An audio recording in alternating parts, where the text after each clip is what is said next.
Hi friends, I am Abhishek. Welcome to my YouTube channel the ocean of Shiksha. तो आज जो हम वीडियो डिस्कस कर रहे हैं वो हम करेंगे चैप्टर थर्ड, जो कि है क्लास 10th का डेमोक्रेसी एंड डाइवर्सिटी।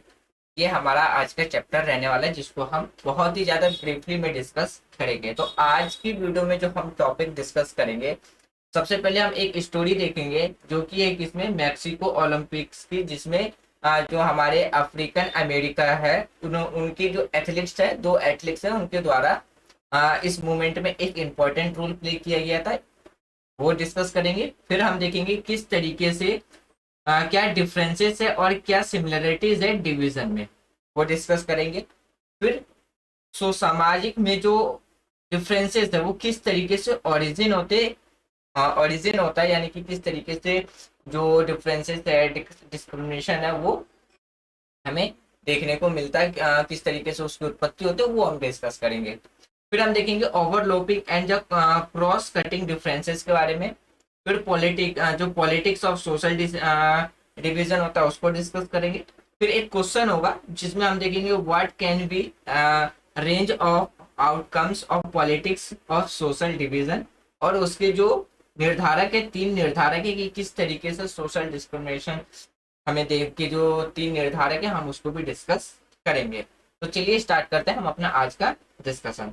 उससे पहले मैं आपको कुछ इंपॉर्टेंट बातें बता देता हूँ, इसी चैप्टर से रिलेटेड है, कि अमेरिका में 1954 से लेकर के 1968 तक क्या है, नस्ल भेद के लिए काफी ज्यादा आंदोलन किए गए थे। क्यों आप कहोगे कि अमेरिका जैसे कंट्री में नस्ल भेद के लिए आंदोलन की, क्या आज अमेरिका जैसे डेवलप कंट्री में भी डिस्क्रिमिनेशन देखने को मिलता? बिल्कुल देखने को मिलता था। तो जिसके आधार पर 1954 से लेकर के 1968 तक क्या है, तो काफी ज्यादा जो डिस्क्रिमिनेट किया जाता था नस्ल के आधार पे, तो उसको खत्म करने के लिए मूवमेंट्स चला गए, आंदोलन किए गए थे। तो इस जो मूवमेंट्स चलाए जा रहे थे उसका जो उद्देश्य था, जो मेन मकसद था, वो ये था कि जो हमारे एफ्रो अमेरिकन थे, एफ्रो अमेरिकन,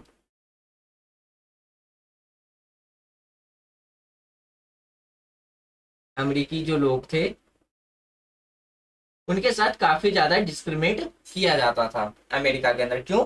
क्योंकि इनके जो स्किन का कलर था वो क्या था, ब्लैक था। क्या था? ब्लैक, ब्लैक स्किन था इनका। तो इन्हीं के आधार पे क्या किया जाता था, इन्हें नस्ल के आधार पे इनके साथ डिस्क्रिमिनेट किया जाता था। और इनका जो मेन मकसद था इस मूवमेंट को चलाने का, वो यही था ताकि इन्हें भी एक क्या है, इक्वल राइट्स मिल सके, जैसे कि एक व्हाइट स्किन पीपल को अमेरिका के अंदर था। तो वही समान अधिकार पाने के लिए क्या किया गया था, तो बहुत से आंदोलन चलाए गए थे। और किसके लीडरशिप में चलाए गए थे, तो ये चलाए गए थे Martin Martin Luther king junior की लीडरशिप में। किंग जूनियर,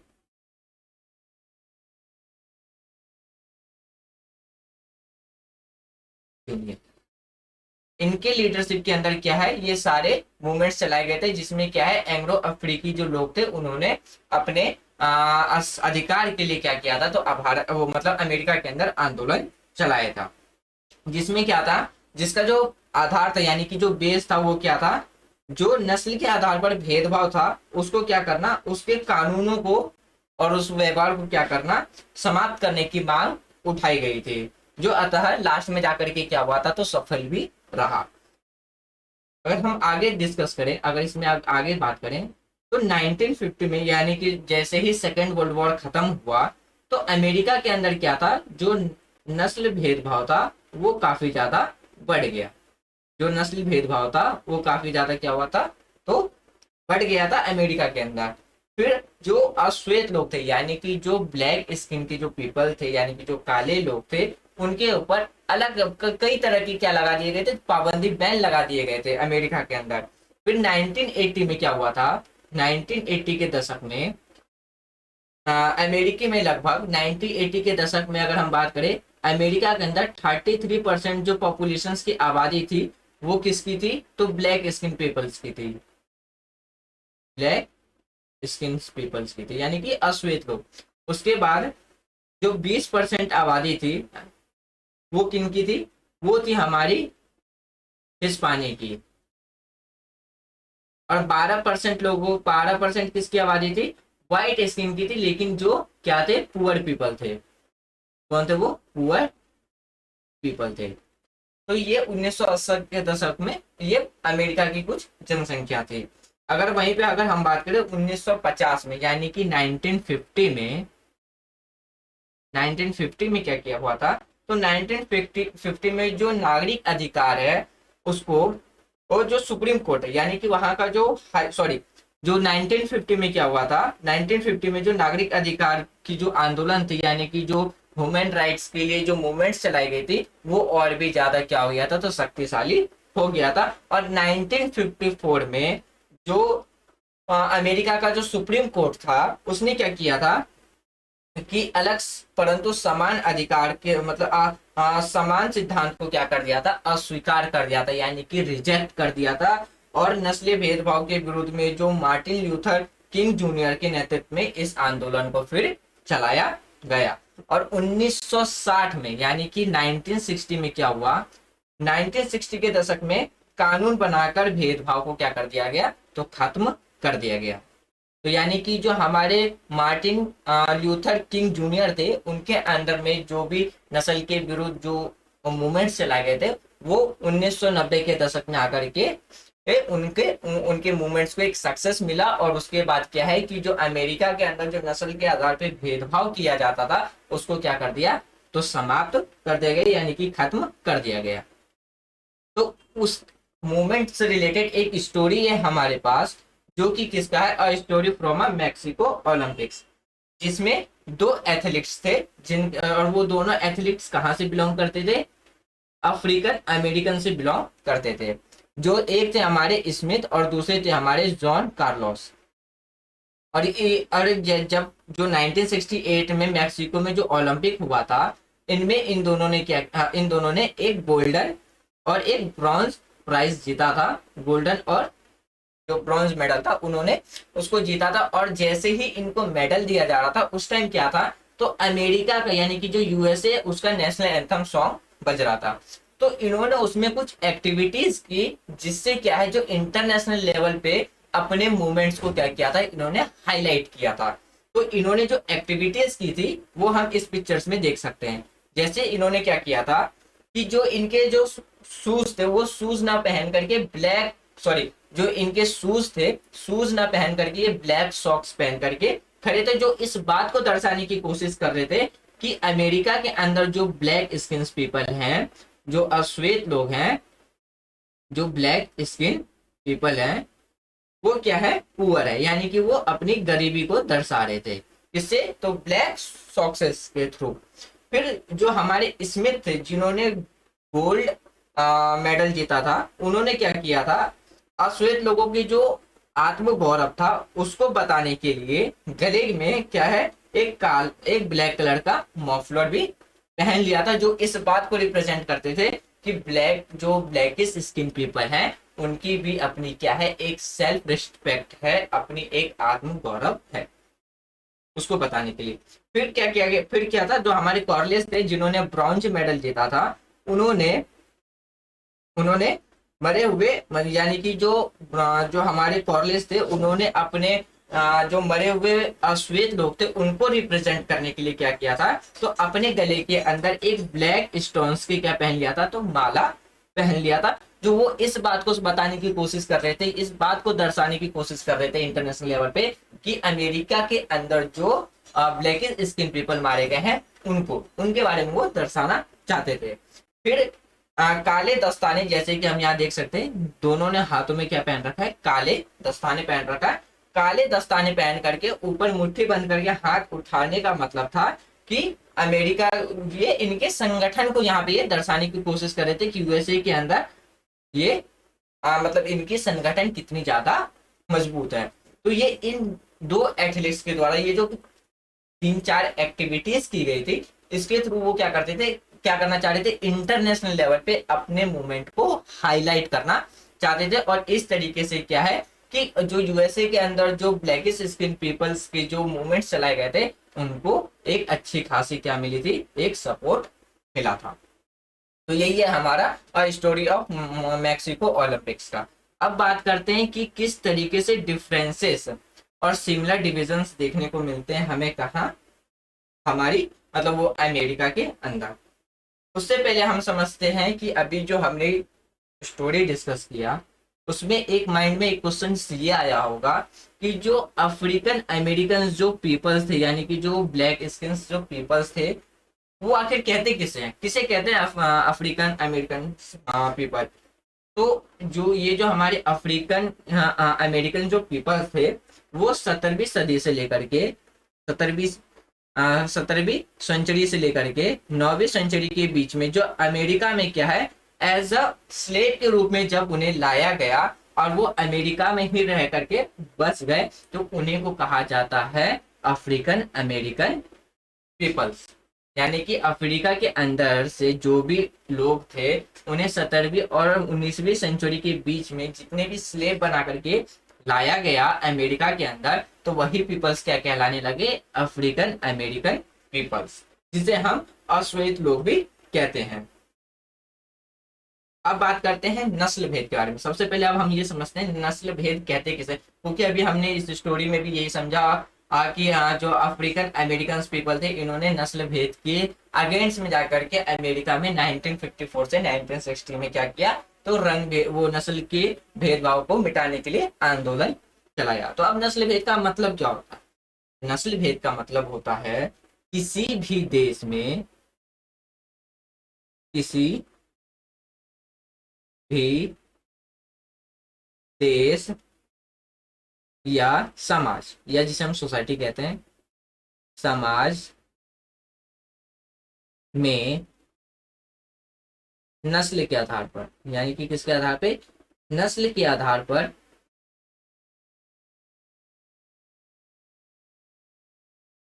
आधार पर आधार पर कुछ लोगों को नीचा समझा जाता है। यानी कि नस्ल के आधार पर कुछ लोगों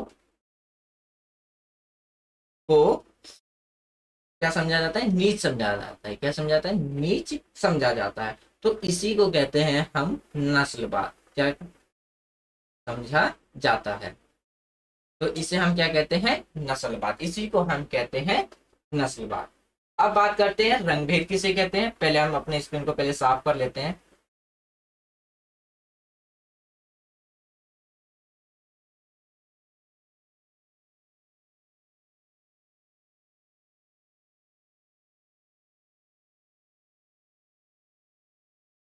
अब समझते हैं कि नस्लवाद किसे कहते हैं। वो नस्लवाद समझ लिया, अब समझते हैं कि रंग भेद किसे कहते हैं। रंग भेद यानी कि जिसे हम कलर डिस्क्रिमिनेशन भी कहते हैं इंग्लिश में। तो रंग भेद का मतलब होता है जब रंग के आधार पर, यानी कि स्किन के कलर के बेस के ऊपर क्या किया जाता है, डिस्क्रिमिनेट किया जाता है।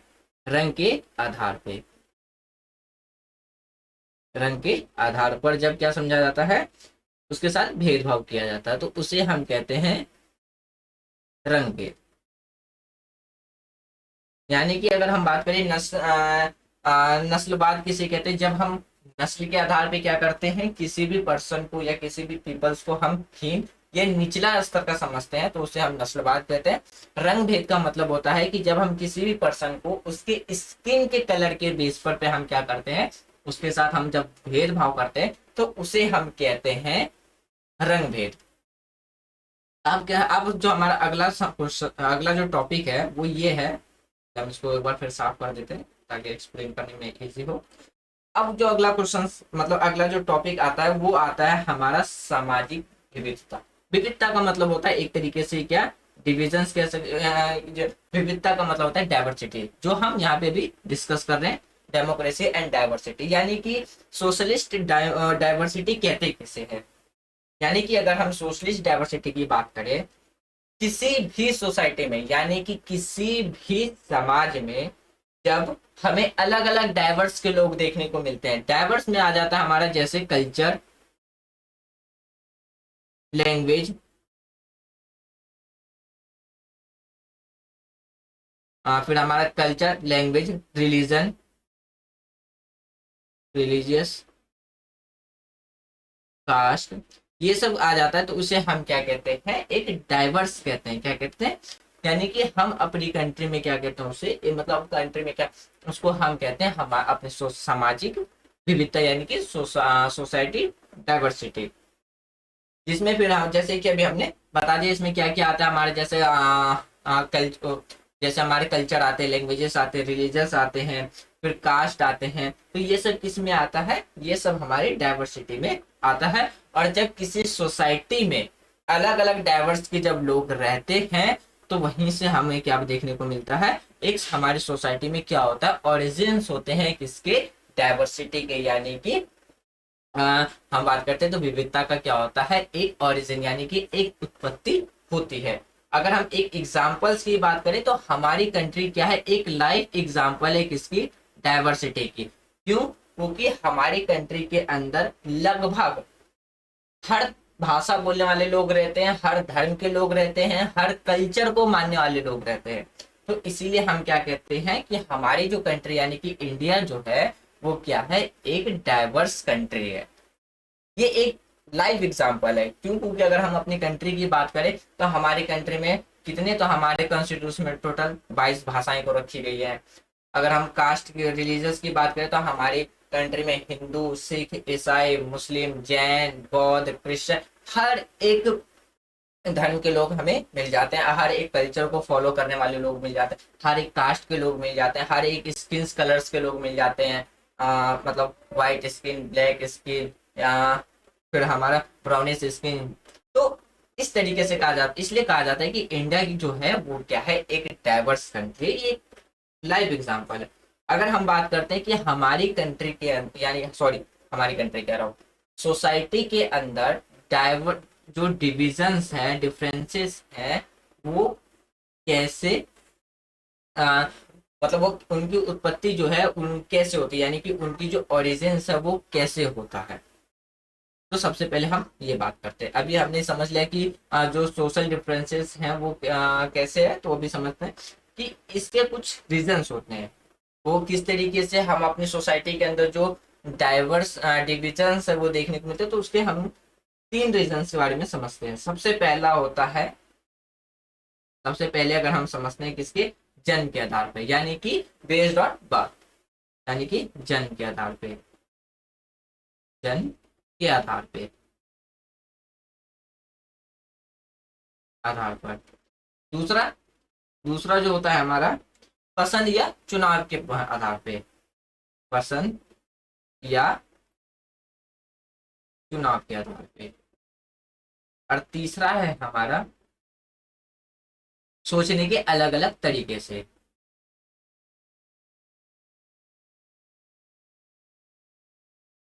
सोचने के अलग अलग तरीके से, अलग अलग ढंग से या तरीके से। तो इस तरीके से क्या है, हमारे सोसाइटी में क्या है, क्या देखने को मिलता है, एक भेदभाव उत्पन्न होता है हमारी करंट सोसाइटी के अंदर। अब कैसे, अगर हम बात करें जैसे कि जन्म के आधार पर, यानी कि हम, अगर हम सबसे पहला टॉपिक समझते हैं जन्म के आधार पर कैसे, यानी कि बेस्ड ऑन बर्थ, हम सिर्फ इस आधार पर उस समुदाय के सदस्य हो जाते हैं जिसमें हमारा क्या होता है, जन्म होता है। जैसे कि मान लीजिए ये एक एक्स पर्सन है, एक वाई पर्सन है और एक जेड पर्सन है, ये 3 पर्सन है। इसका जन्म हिंदू रिलीजन में होता है, इसका जन्म मुस्लिम रिलीजन में होता है और इसका जन्म जैन रिलीजन में होता है।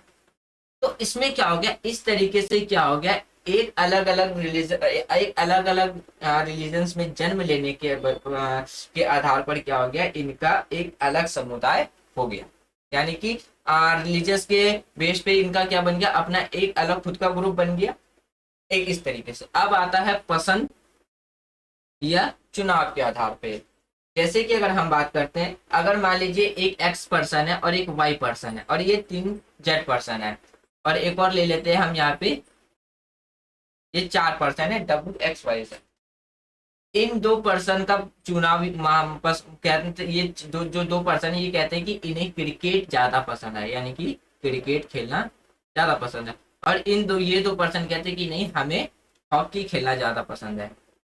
तो इस तरीके से क्या हुआ, इन दोनों की अलग अलग पसंद होने के कारण क्या हुआ, तो इनमें क्या हो जाएगा, एक डिस्क्रिमिनेट हो जाएगा, डिस्क्रिमिनेशन हो जाएगा, यानी कि एक भेदभाव हो जाएगा। क्यों? क्योंकि ये जो इम्पोर्टेंट, जो क्रिकेट की ये क्या बताएंगे, इंपॉर्टेंट पॉइंट बताएंगे, और ये हॉकी के इंपॉर्टेंट पॉइंट्स बताएंगे। तो इस तरीके से क्या गया, पसंद के आधार पे भी क्या हो गया, एक तरीके का डिस्क्रिमिनेट हो गया। ये आपने चुना, इन्होंने क्रिकेट को चुनना ज्यादा पसंद किया और इन्होंने हॉकी को चुनना पसंद किया, इसलिए क्या है, तो इन्हें पसंद या चुनाव के आधार पे भी क्या हो गया, तो एक डिस्क्रिमिनेट हमें सोसाइटी के अंदर देखने को मिलता है। अब जो तीसरा है हमारा, सोचने के अलग अलग ढंग से। अब सोचने के अलग अलग ढंग से किस तरीके से, जैसे मान लीजिए यहाँ पे एक्स और वाई है, इन दोनों पर्सन का एक ही टॉपिक पे सोचने का तरीका क्या है, वो अलग है। जैसे कि अगर हम मानते हैं, मान लीजिए अगर एक्स पर्सन है वो डेमोक्रेसी के किसमें फेवर में है, वो डेमोक्रेसी के फेवर में, और ये अगेंस्ट में, ये फेवर में है और ये अगेंस्ट में है। तो इस तरीके से क्या हो गया, इन दोनों की जो सोचने का जो तरीका है, जो पॉइंट्स ऑफ व्यू है, उसके वजह से भी क्या है, हमें एक सोसाइटी में क्या देखने को मिलेगा, एक डिस्क्रिमिनेशन देखने को मिलेगा। तो यानी कि अगर हम सोसाइटी के अंदर जो डिस्क्रिमिनेशन ओरिजिन्स की बात करें, वो तीन आधार पे हम बेसिकली देख सकते हैं। पहला है हमारे जन्म आधार पे, दूसरा है हमारा सोचने की, सॉरी, दूसरा है हमारा पसंद या चुनाव के आधार पर, और तीसरा है हमारा सोचने के आधार पे। अब बात करते हैं हम किसके बारे में, समाज विभाजन समझते हैं उससे। अब क्या समझेंगे हम, जो हमारा जो सोसाइटी का जो डिवीजन होता है, उसके बारे में हम समझते हैं। सोसाइटी का जो डिवीजन होता है वो किसके बेस पे होता है, जाति, रंग, नस्ल,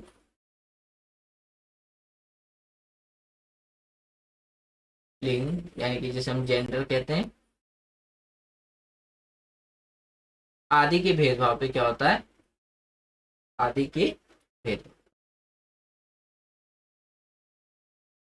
भेदभाव पर क्या किया जाता है, जो सोसाइटी है, जो हमारा समाज है, उसको विभाजित किया जाता है, यानी कि हमारे सोसाइटी को क्या किया जाता है, सेपरेट किया जाता है। विभाजन का मतलब होता है सेपरेशन करना, यानी कि विभाजन करना।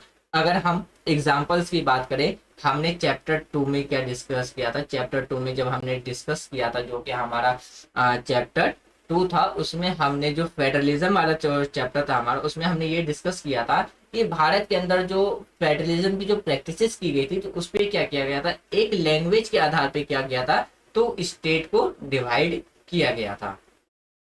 एक स्टेट को, यानी कि न्यू स्टेट का जो क्रिएशन किया गया था, क्रिएट किया गया था, एक किस आधार पे किया गया था, लैंग्वेज के आधार पे किया गया था, जिसमें हमने ये समझा था कि जो आंध्र प्रदेश है वो भाषा के आधार पर गठित होने वाला क्या है, भारत का पहला राज्य था। तो इस तरीके से क्या है कि किसी भी सोसाइटी के अंदर जो डिविजन्स होते हैं वो इन्हीं कारणों से होते हैं, या तो जो उनकी जाति है, रंग है, नस्ल है, या जो जेंडर है, उनके बेस पर की जाती है। अब समझते हैं हम जो सामाजिक अंतर कब और कैसे, यानी कि जो है हमारा आ, ये वाला टॉपिक, इसको थोड़ी देर में समझते हैं। पहले ये समझते हैं overlapping and crossing cutting differences, यानी कि जो सोशल डिफरेंसेस है, यानी कि अगर हम सामाजिक विभिन्नता, एक ऐसी स्थिति है जब लोगों के साथ क्या होता है, भेदभाव किया जाता है, उसी को हम कहते हैं क्या, डिस्क्रिमिनेटेड। तो उसमें क्या है, जैसे कि सामाजिक, आर्थिक या नस्लीय असमानताओं के अंतर के कारण क्या किया जाए, तो उन्हें दूसरी विरासत दे दी जाती है।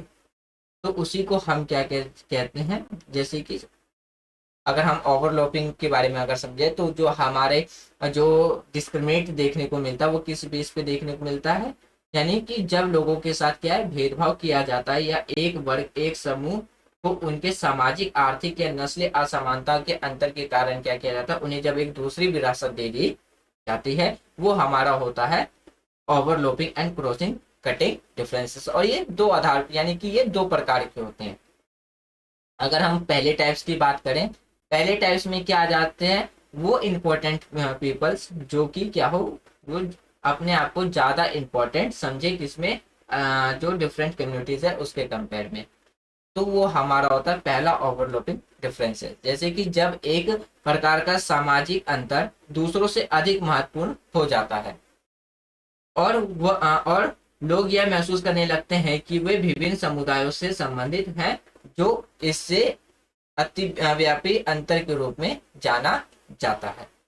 इसके परिणाम स्वरूप जो है वो क्या है, सामाजिक विभाजन और विघटन हो जाता है। जैसे कि अभी हमने ये वाला जो एग्जाम्पल समझा, जो कि हमारी कंट्री में जो लैंग्वेज के आधार पे जो नए नए स्टेट का क्रिएट किया गया था, वो हमें किसके बेस पे देखने को मिलता है, इसी के बेस पे देखने को मिलता है। जिसमें कि जो आंध्र प्रदेश था वो हमारा किसके बेस पे बना था, तो लैंग्वेज के आधार पर गठित होने वाला जो पहला राज्य बना था वो हमारा आंध्र प्रदेश बना था। जैसे कि अगर हम बात करते हैं एग्जाम्पल्स के लिए, कि भारत में जो दलित हैं इस प्रकार के भेदभाव का सामना करते हैं क्योंकि वे गरीब परिवार से संबंधित हैं। तो ये हमारा किस में आता है, ये हमारा ओवरलैपिंग के पहले टाइप्स में आता है। अगर हम ओवरलैपिंग के दूसरे टाइप्स की बात करें, तो यदि सामाजिक विभिन्नताएं एक दूसरे को काटती है, तो इसका अर्थ है कि एक मुद्दे पर समान रुचि रखने वाले समूह को अलग अलग मुद्दों पर अलग अलग पक्षों में हो जाने की संभावना होती है। जैसे कि अभी जो हमने यहाँ पे डिस्कस किया था, सोचने के अलग अलग ढंग से, तो ये हमारा किस में आता है, ओवरलैपिंग के दूसरे प्रकार में आ जाता है। कि अगर एक ही पर्सन है, मतलब दो पर्सन है, जैसे कि हमने जो अभी पिछले थोड़ी देर पहले डिस्कस किया था, कि एक एक्स पर्सन एक वाई पर्सन है, एक डेमोक्रेसी के फेवर में है और एक डेमोक्रेसी के अगेंस्ट में है। तो इसके वजह से क्या होगा, जितने भी डेमोक्रेसी के फेवर में होंगे वो एक ग्रुप में आ जाएंगे और जितने भी जो अगेंस्ट में होंगे वो एक ग्रुप में अलग अलग आ जाएंगे। जैसे कि अगर हम एग्जाम्पल के तौर पर समझे, जो उत्तरी आइलैंड है और जो हमारा नीदरलैंड है, दोनों मुख्य रूप से क्या है, ईसाई थे, लेकिन कैथोलिक और जो हमारा प्रोटेस्टेंट्स थे, उनके बीच में क्या हो गया, तो एक तरीके का विभाजन हमें देखने को मिला। क्यों? क्योंकि इनकी जो सोचने का जो ढंग था वो दोनों का क्या था, तो अलग अलग था। तो ये हमारे किसमें, ओवरलैपिंग के दूसरे प्रकार में आता है। अब बात करते हैं हम किसके बारे में, पॉलिटिकल और सोशल डिविजन्स के बारे में। यानी कि अगर हम सामाजिक विभाजन की राजनीति के बारे में बात करते हैं, तो इसमें क्या है, अगर हम सामाजिक विभाजन की जो अगर राजनीति है इसमें समझे, तो इसमें कहा जैसे कि अगर लोकतंत्र में क्या है, अगर हम डेमोक्रेसी की बात करें, तो डेमोक्रेसी में क्या है, विभिन्न राज्य यानी कि अलग अलग क्या है, पॉलिटिकल पार्टी रहते हैं और उनके बीच में क्या है, एक कॉम्पिटिशन बना रहता है। तो कॉम्पिटिशन के माहौल बने रहने के कारण वो क्या करते हैं, वो चुनाव जीतने के लिए यानी कि इलेक्शन जीतने के लिए वो क्या करते हैं, समाज को विभाजित करते हैं। किसके बेस पे, तो जो भी जो बेसिक्स मुद्दे होते हैं उसके बेस पे वो क्या करते हैं, सोसाइटी को डिवाइड यानी कि डिवाइड करते हैं, विभाजन करते हैं, उसी को कहते हैं हम सोशल डिवीजन। यानी कि अगर बात करें कंपटीशन, यानी कि जो सोसाइटी में जो कॉम्पिटिशन्स होते हैं उससे वो क्या करते हैं, जो पार्टीज होते हैं वो क्या करने का काम करते हैं, विभाजन करने का काम करते हैं, उन्हें राजनीतिक विभाजन में बदल दिया जाता है। जो लास्ट में जाके किस में बन जाते हैं, संघर्ष में, हिंसा में, फिर वो किस में बन जाते हैं, फिर जाके जैसे कि कन्फ्लिक्ट हो गया, हमारा वायलेंस हो गया, फिर किसी भी देश के विघटन की ओर उन्हें ले जाते हैं। तो ये किसमें हमें देखने को मिलता है, पॉलिटिक्स ऑफ सोशल डिवीजन में। अब हमारा एक यहाँ पे एक और पॉइंट्स आता है, वो है कि सामाजिक विभाजन की जो राजनीतिक परिणाम तय करने वाले जो कुछ कारक होते हैं। तो इसमें अगर हम बात करें, जैसे कि यहाँ पे जो एग्जाम्पल दिया गया था कि एक नॉर्दर्न आइलैंड था, जिसमें जो कि मेजर जो रिलीजन फॉलो करने वाले थे वो थे क्रिश्चियनिटी, कितना 53 पॉइंट मतलब 53%। और जो हमारे प्रोटेस्टेंट्स थे वो कितने थे, 44%। और रोमन जो कैथोलिक्स थे उन्होंने क्या किया, और उनको ये जानी थी, जो कैथोलिक्स थे वो किसके रिप्रेजेंट करते थे, तो नेशनल पार्टीज को रिप्रेजेंट करते थे। और जो हमारे नॉर्दर्न आयरलैंड थे, जो unified with the Republic of the Ireland, वो क्या करते थे, मतलब जो हमारे प्रोटेस्टेंट्स थे वो किसको रिप्रेजेंट करने का काम करते थे, unionist of wanted to remark with the UK, यानी कि वो यूके के साथ मिलकर के रहना चाहते थे। तो इसके वजह से क्या है कि यहाँ पे भी हमें क्या देखने को मिल रहा है, एक डिविजन देखने को मिल रहा है सोसाइटी के अंदर। अगर हम इसी में अगर बात करें, तो लोगों में अपनी पहचान के प्रति आग्रह भाव, यानी कि ये जो इसमें तीन डिटरमाइंट्स दिए गए हैं किससे रिलेटेड, तो दिए गए हमारे जो हमारे सामाजिक विभाजन है उससे रिलेटेड।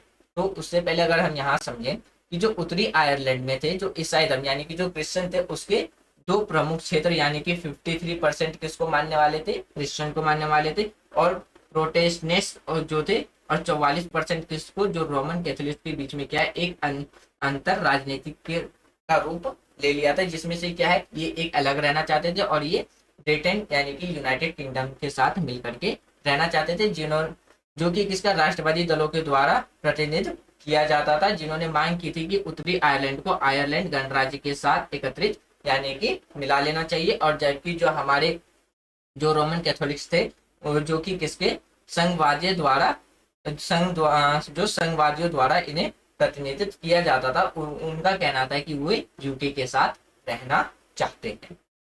फिर यहीं पे अगर हम बात करें तो जो यूगोस्लाविया था उसमें जो पॉलिटिकल कॉम्पिटिशन्स की वजह से क्या है रिलीजियस के बेस पे क्या है बहुत सारे एक नए इंडिपेंडेंस यानी कि 6 इंडिपेंडेंस कंट्री उभर करके अलग होकर के निकल गए सेम टाइम पे।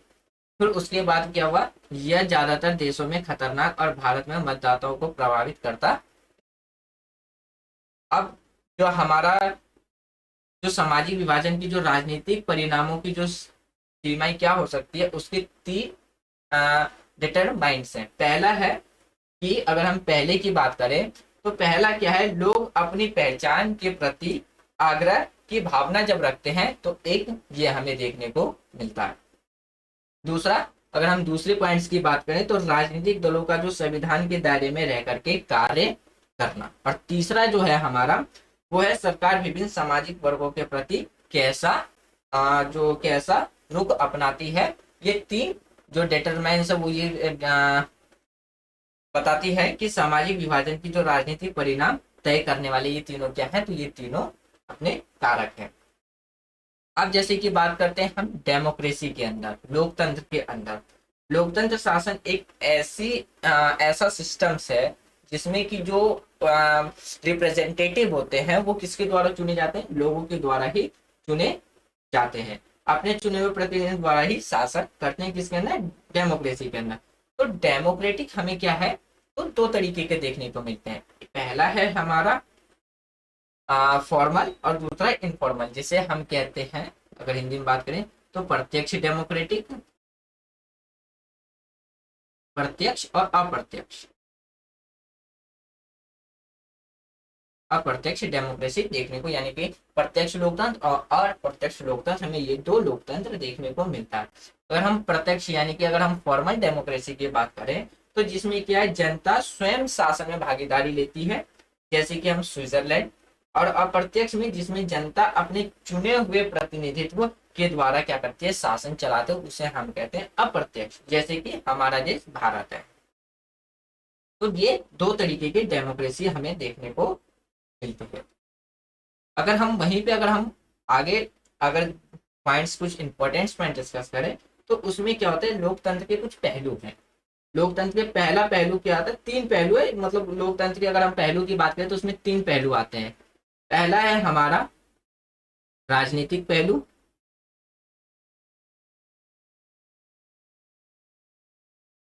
राजनीतिक पहलू। राजनीतिक पहलू का मतलब क्या होता है कि जो लोकतांत्रिक या लोकतंत्र के लिए सहमति और जो राजनीतिक समानता पर सरकार की क्या रहती है, जरूरतें रहती है, उसे हम कहते हैं राजनीतिक पहलू। दूसरा, अगर हम दूसरे की बात करें, दूसरा होता है हमारा सामाजिक पहलू, सामाजिक पहलू। सामाजिक पहलू में क्या होता है कि इसके लिए क्या है, देश सामाजिक समानता की आवश्यकता होती है। इसमें क्या होती है, देश के लिए क्या होता है, जो सोसाइटी में जो इक्वलिटी है उसकी इंपॉर्टेंस ज्यादा रहती है, किसमें, सामाजिक पहलू में। और जो हमारा तीसरा है आर्थिक पहलू। आर्थिक पहलू में क्या होता है, जो जिसमें कोई विषमता यानी कि कोई भी हमें विषमता नहीं होनी चाहिए, जिसके अंतर्गत ऐसा नहीं होना चाहिए कि कुछ लोग सिद्ध यानी कि कुछ लोग समृद्ध और कुछ अधिक संख्या के लोग गरीब रेखा के नीचे गुजर यानी कि गुजर बसर कर रहे हो। इसमें क्या है, इसमें जो अगर हम डायरेक्ट बात करें, डायरेक्ट समझने की कोशिश करें, जो हमारा आर्थिक पहलू है, इसके अंदर क्या कहा जाता है कि ऐसा डिस्क्रिमिनेट नहीं होना चाहिए, यानी कि ऐसी इनइक्वालिटी नहीं होनी चाहिए कि कुछ पीपल्स के पास, कुछ पीपल्स की जो लाइफ है या जो इकोनॉमिकल कंडीशंस वो काफी ज्यादा हो, और आधे से ज्यादा जो पीपल्स है वो किसके नीचे आ जाए, बिलो प्रॉवर्टी लाइन। ये किसमें कहा जाता है, बिलो प्रॉवर्टी लाइन। ये किसमें कहा जाता है, ये कहा जाता है हमारे आर्थिक पहलू। तो यानी कि लोकतंत्र के कितने पहलू होते हैं, 3 पहलू होते हैं। पहला होता है हमारा राजनीतिक पहलू, दूसरा सामाजिक पहलू और तीसरा आर्थिक पहलू। अब अगर हम बात करते हैं, इतना जो डिस्कस किया हमने टॉपिक्स, इसमें अगर हम डेमोक्रेसी के फेवर और अगेंस्ट की बात करें कि कुछ लोग डेमोक्रेसी के जो फेवर्स में अपने पॉइंट्स ऑफ व्यू रखते हैं, तो वो कौन कौन से पॉइंट्स ऑफ व्यू रखते हैं। तो पहला वो ये कहते हैं कि जो लोकतंत्र में जो निर्णय लेने की जो प्रक्रिया होती है ना, वो क्या होती है, नियमों के अंतर्गत होती है। यानी कि डेमोक्रेसी में जो भी डिसीजंस ली जाती है वो किसके अंदर ली जाती है, जो भी नियम है उसी के अंडर में रह करके लिया जाता है। दूसरा, सरकार क्या रहती है, जो गवर्नमेंट रहती है डेमोक्रेसी में, वो क्या रहती है, आंसरेबल रहती है किसका, तो पीपल्स के। और अगर हम बात करें लोकतंत्र में निर्णय लेने की जो प्रक्रिया में जो नागरिक डायरेक्ट और इनडायरेक्ट दोनों तरीके से क्या लेते हैं, हिस्सा लेते हैं। ये वो पॉइंट्स हैं जो डेमोक्रेसी के फेवर्स में अपने पॉइंट्स को रखते हैं, और जो अगेंस्ट में रखते हैं वो क्या कहते हैं, सरकार की कोई जवाबदेही नहीं होती है। दूसरा पॉइंट क्या कहते हैं कि निर्णय लेने की प्रक्रिया नियमों की प्रक्रिया पर आधारित नहीं होती है, और निर्णय लेने की प्रक्रिया का परीक्षण करने के लिए पार्थिक अधिकार एवं साधन पब्लिक के पास नहीं रहता है। तो ये पॉइंट्स थे जो अगेंस्ट में, डेमोक्रेसी के अगेंस्ट में दिए जाते हैं। तो फ्रेंड्स, ये था हमारा आज का डिस्कशन, जिसमें हमने क्लास 10th का जो 3rd चैप्टर है डेमोक्रेसी और डाइवर्सिटी, इसको हमने समझा। अगला जो चैप्टर होगा वो हमारा जेंडर, रिलीजन एंड कास्ट रहेगा, जो कि चैप्टर 4 है। तो मुझे उम्मीद है कि आज जो भी हमने डिस्कस किया वो आपको समझ में आ गया होगा। यदि कोई डाउट्स हो तो आप अपने डाउट्स को कमेंट बॉक्स में लिख देना। जब हम 4th चैप्टर डिस्कस करेंगे तो उससे पहले हम अपने डाउट्स क्लियर करेंगे, तब हम अपना 4th चैप्टर स्टार्ट करेंगे। तो thanks for watching friends, take care, जय हिंद।